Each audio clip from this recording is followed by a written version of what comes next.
Ben-Gurion and his Labor Party won.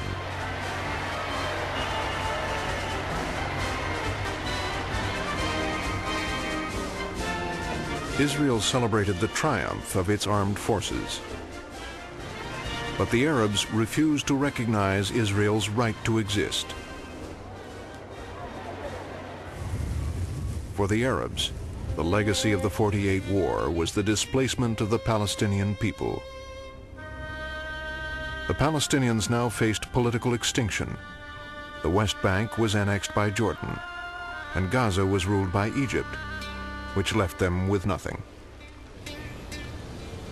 Egypt, the most powerful Arab country, was shaken by the defeat. A group of young officers, frustrated by the incompetence of the king and the new prime minister, plotted a coup. I went to the prime minister and delivered the ultimatum to him. He was shocked, believe me, because up till this moment he didn't know that we were going to dethrone the king at all. He was shocked and received me like this. I told him yes. He said, are you powerful enough? I told him yes. Go and deliver it to the king. He must leave by 6 o'clock this evening. From Cairo come these first authentic pictures of the bloodless coup by which the army took over control of Egypt. It was the end of the king's attempt to maintain power.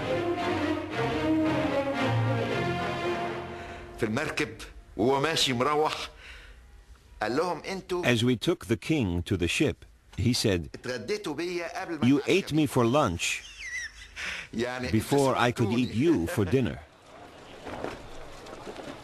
Egypt's new leader, Gamal Abdel Nasser, pledged radical reform.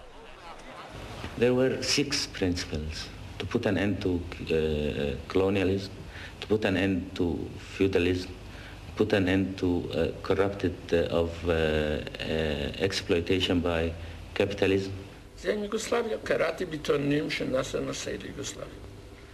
I read that Nasser was going to Yugoslavia. I thought President Tito could help make peace. I knew a friend of Tito's. I asked him to go to Yugoslavia.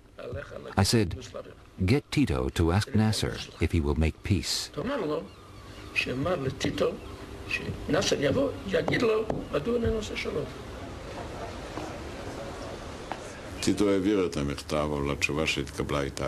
Tito passed on the message. Nasser said that if he was seen talking to Israel, he would be overthrown, even killed. Sharet, Ben-Gurion's foreign minister, initiated more secret contacts. Sharet believed the best way to ensure the security of Israel was to understand the Arabs and negotiate peace. Sharet sent Yvonne to Paris, the UN General Assembly's temporary home.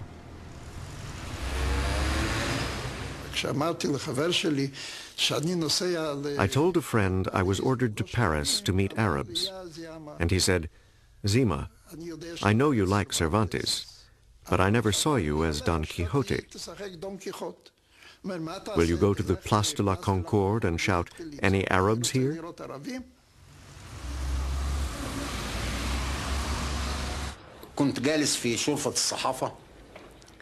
I was sitting on the balcony of the UN.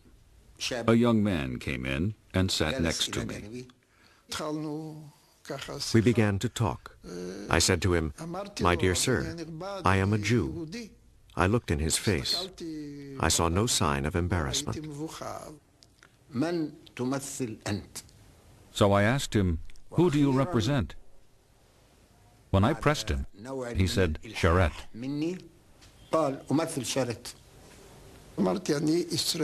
I said, "I am an Israeli who dreams of peace with Egypt." For Egyptians, talking to Israelis was taboo. So Abdelrahman Sadek was nervous when he was summoned by President Nasser.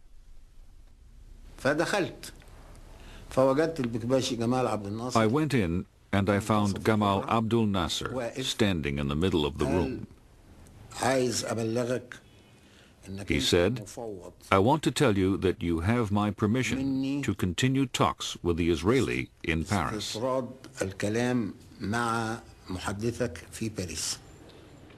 The diplomat's reports were to be for Nasser's ears only.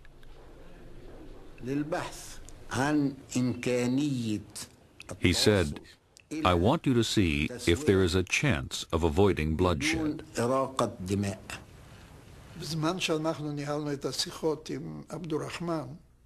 While we conducted the talks with Abd el-Rahman, there was, once in a while, a radical escalation of Egyptian statements about Israel.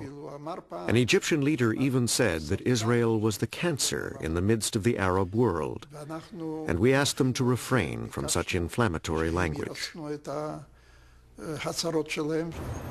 Nasser's envoy returned to Paris with promises to tone down the anti-Israeli propaganda on Cairo radio and to restrain the guerrilla raids against Israel. But Nasser would not terminate the war, nor would he establish diplomatic relations or allow Israeli ships through the Suez Canal and the Straits of Tiran. Sharet was disappointed. Sharet's message said that we were sorry, of course, that the Egyptian government would not change its official policy, which was a clear anti-Israeli policy. Sharet's repeated offers to start peace negotiations were turned down. I had realized that the Israelis continuously say that they want peace. I realized also that the Arabs refused to talk. Israel desperately needed peace. Jewish refugees from Europe and Arab countries were streaming in.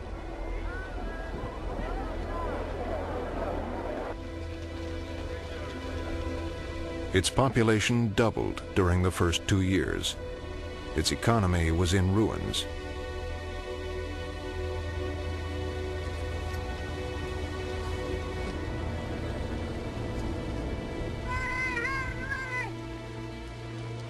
New immigrants were often settled along Israel's frontiers.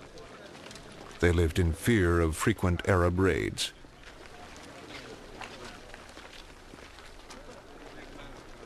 Ben-Gurion blamed Nasser for the raids. He ordered the Israeli army to retaliate by striking Arab countries harboring infiltrators.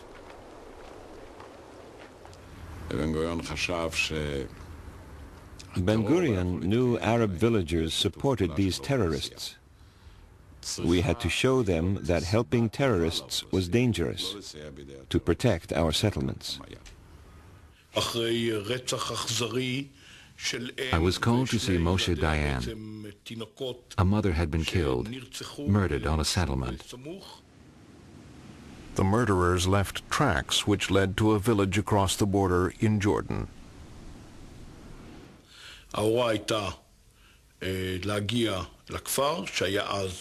My orders were to reach the village in Jordan. We had to blow up as many buildings as possible and cause as many Arab casualties as possible. The tiny village of Kibya on the Israel-Jordan border is in ruins as dazed survivors relate how troops struck across the frontier at night. They accuse Israeli forces of leveling buildings with grenades, shellfire, and explosives, trapping entire families in the rubble. The attack prompts the United States, England, and France to deliver their sharpest rebuke to Israel since its founding and to demand stern action to punish the guilty troops. After the operation, I was called to see Ben-Gurion. It was the first time I'd met him. Aaron, what I think about him, he's a nice boy. A good soldier.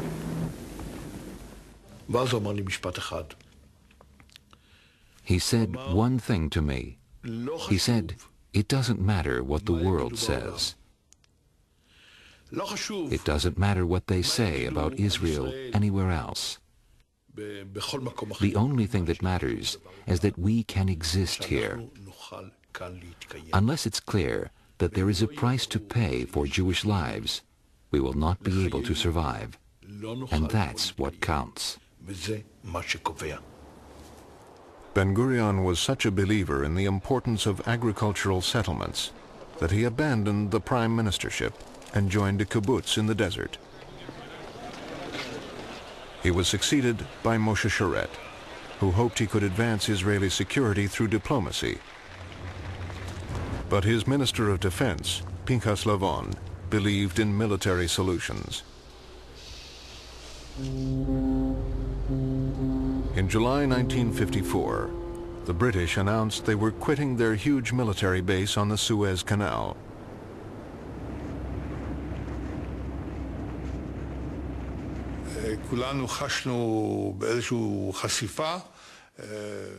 We feared we would be exposed to an attack from Egypt. The fact that the British Army was there served as a buffer. It reduced the chance of an Egyptian attack. On his own, Lavon ordered plans for destabilizing Egypt and frightening the British into remaining. Lavon summoned the director of military intelligence to his home in Tel Aviv.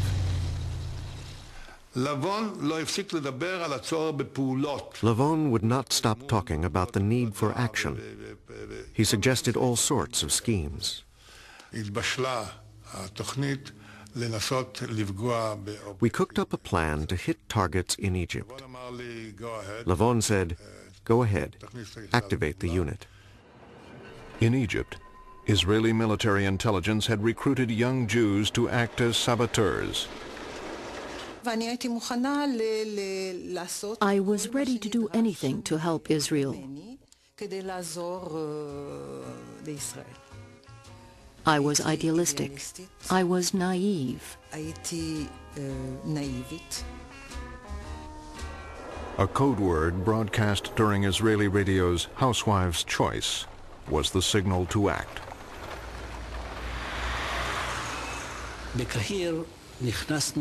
In Cairo, I went to one cinema, my friend went to another. I put the bomb under an empty seat.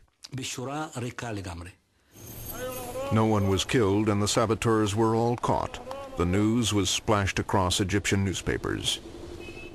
So I went to Sharet and said, look, this is the communique from Cairo. What do you know about it? He said, no. This is not authentic. It can't be, because how can such a thing happen? The Prime Minister, doesn't know about it.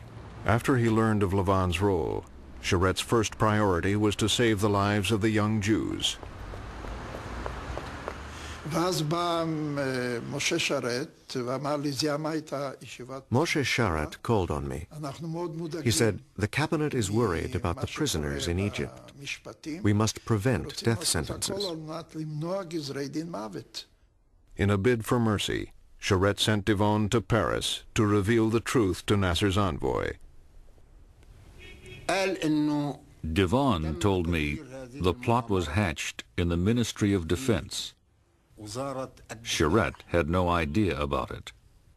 Nasser's response was not what Sharet had hoped for. In Cairo, 2 of the saboteurs were executed. The others went to prison, Marcel Nino and Robert Dassa, for 15 years. Sharet, in his office that night, confided to his diary that he was living through a nightmare. "If I do not remove Lavon, I am supporting something rotten that will destroy the Defense Ministry and Army Command. If I do act, it will destroy the party and cause a scandal. What should I do?" Lavon was dismissed from his post as Defense Minister. But the damage was done. Egypt also was playing with fire. In Gaza, it recruited and trained Palestinians for military action.